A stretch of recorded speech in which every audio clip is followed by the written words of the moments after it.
You're welcome back to the news right here in our conversation centered around Mali, Burkina Faso, and Niger announcing the withdrawal from the International Criminal Court. Now, these West African states of Mali, Burkina Faso, and Niger have announced their withdrawal from the ICC, stating that they no longer recognize its jurisdiction. The three military-led countries accuse the court of arbitrarily prosecuting war crimes and serving as an instrument of neo-colonialist repression.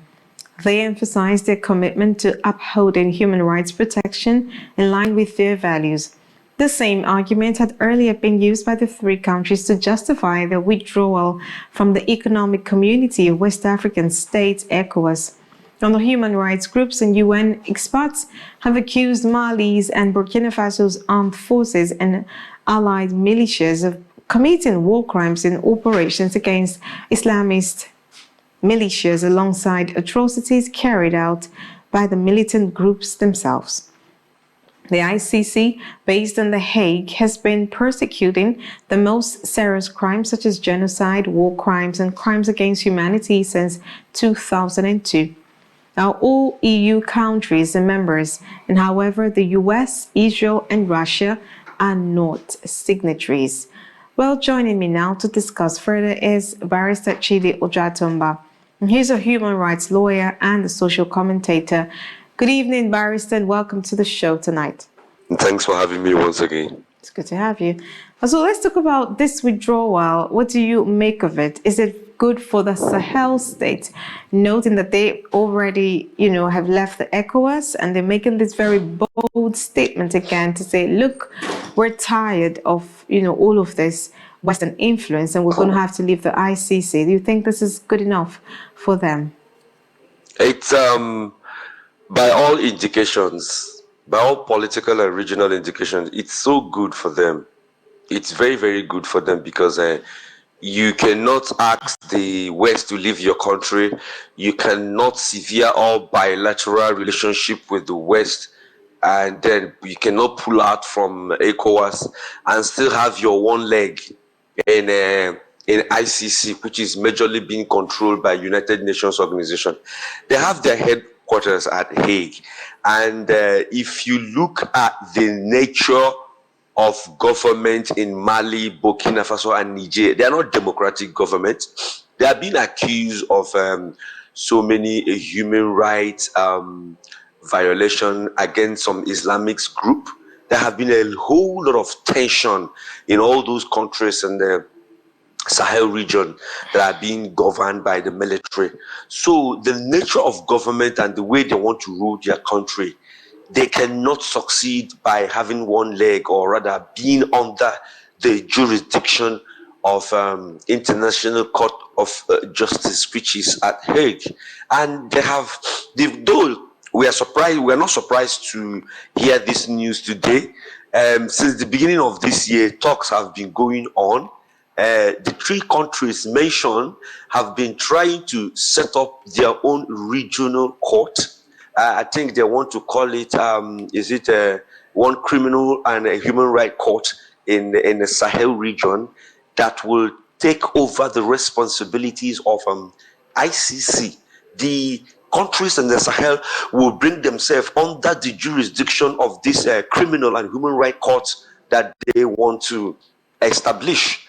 So it's unfortunate that the world is clamoring for one world government. The world is looking at the whole place as a global village, but still some regions have the guts and the temerity and the political spine to break away from all this globalization and set up something that will really, really address their own peculiar problem.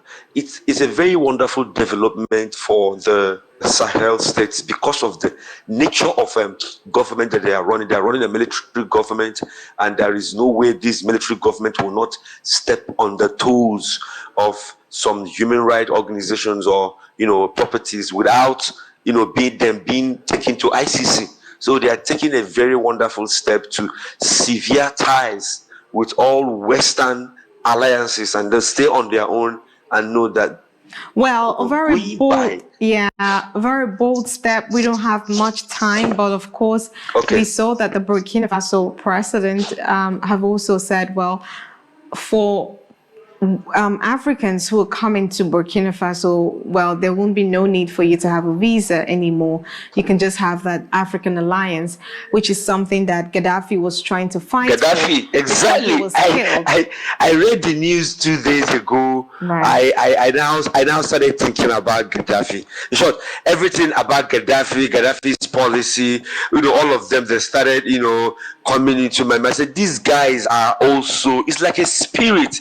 This thing is like a spirit, the bid to bring Africa together is the shocker of the Western world.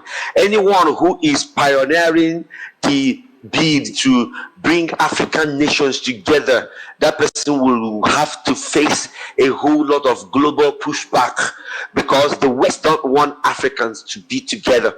You can remember about the Barr Declaration when we were, separated from our neighbors, when we were divided along, francophone and anglophone lines, and we were governed, and that was the heart of colonialization. So they are really have noticed the evil of this, and they are breaking away from it. You can see one of the reasons of what it is an instrument. It's an instrument that sustains what neo-colonialist repression. So these guys, you can't really get off their hook if you are also a part of an organization set up by them, which they have jurisdiction over you.